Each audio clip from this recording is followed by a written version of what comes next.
Magandang buhay mga alien! I'm back! So ngayon, meron tayong mabalag dito na bagong nalabas na 2x12 speed sa market.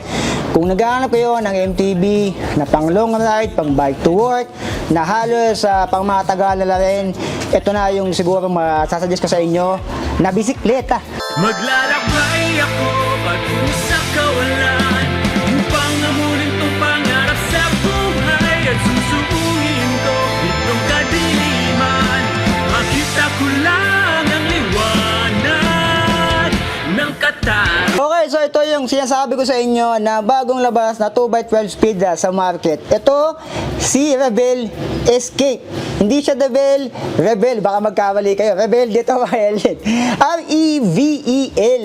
So yung frame nito ay alloy na. Kita-kita nyo dito, naka triple triangle design sa kanyang seat tube. Yung top tube niya, para siyang mataba dito. Ayan, Rebel. Rebel-bikes.com, nandito yung warning. Nabawalan tanga, mag-helmet ka, kahit tulog ka. Pag pagising mo, ride out ka na lang. Yung cable routing nito, mayroong external cable sa kanyang ilalim, bottom tube. Bikini bottom, ito yung para sa kanyang brake. Sa likod, brake cable. Dito naman sa down tube, left and right side ay yung kanyang FD and RD. Yung head tube, tignan natin. Head tube tapered na rin, nandito yung R and medium size frame. Yung binabarchik natin, around 17 yung sukat nito. And FD naman ay siyempre Sensa RX12, naka-clamp type siya dito. Lagayan natin ang beer ng ulam, meron sa kanyang down tube. Ito is nakatubay na rin, crankset is 24-38 teeth. So ito yung mga setup na pang anti-budol, no? 38, 24 teeth, halotek na rin, meron lago sa kabanda sa mundo na mga class is na halimaw, 170mm, sulin yung ginamit dito, SL-M, and yung kanyang chain na ginamit, tignan natin, YBN, so okay na rin yung chain na ginamit sa kanya, YBN.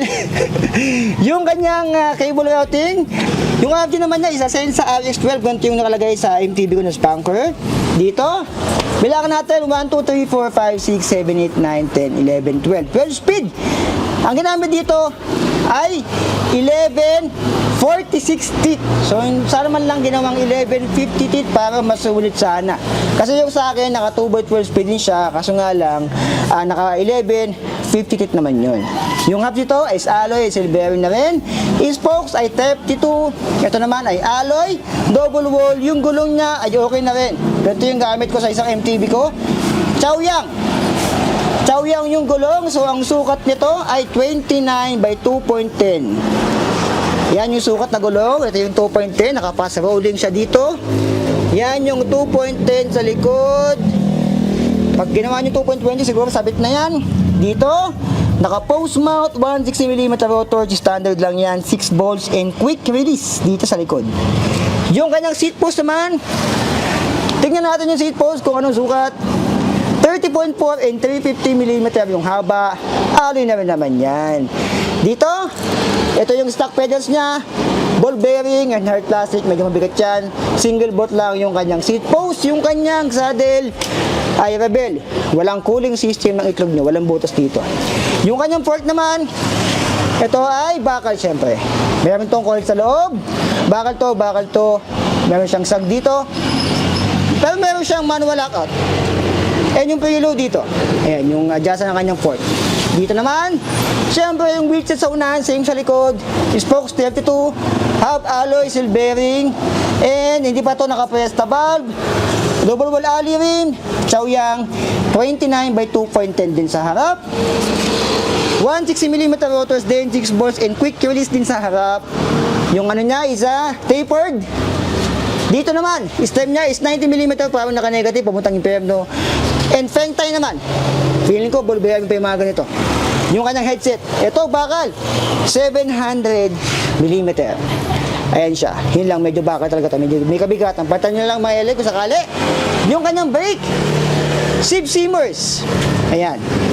And yung kanyang shifter ay Sensa RX12. So yung presyo nito, para hindi na umaba itong video na to, ayaw kong sayangin yung oras nyo. Ang presyo nito ay 13,400 yung SRP, and yung cash price niya is 12,800 pesos. Wala lang previous yun. Yung 13.4, meron na yung anim na previous, meron na kasamang helmet, chain guard, arm sleeve, and kung ano pa. Ito is wala. 12,800 pesos. So kung naghahanap kayo ng MTB ngayong Pasko, this December, ito na yung isa sa mga suggest ko, 12,800 pesos. Siguro yung mga pesa nito, pang mga Tagalala rin, palitan nyo lang kapag nagmuha na yung mga Shimano. Since naka 2x12 speed siya, 11, 46 teeth, 24, 38 teeth, pwede na, naka-halotic naman yan. Naka-triple triangle design, halos lahat sa kanya ay alloy na, yun nga lang bakal yung kanyang handlebar. So dito lang yan kay Buddy Bus Cavite. Kung gusto nyo to, puntahan nyo dito sa Golden City Village. Nandyan sa screen nyo ngayon yung address, taka sa ating comment section, hindi pala comment section, dyan sa ating details sa baba. Pwede rin kayong umorder ng Shopee. Dyan, yung Shopee link nandyan sa video description and nasa screen nyo ngayon. So ayan, 12,800 pesos. Comment down below kung para sa inyo. Okay na ba? Si Rebel Escape 2x12 speed dito kay Buddy Bus Cavite. Like, comment, subscribe, so be it. I love you. Designing out.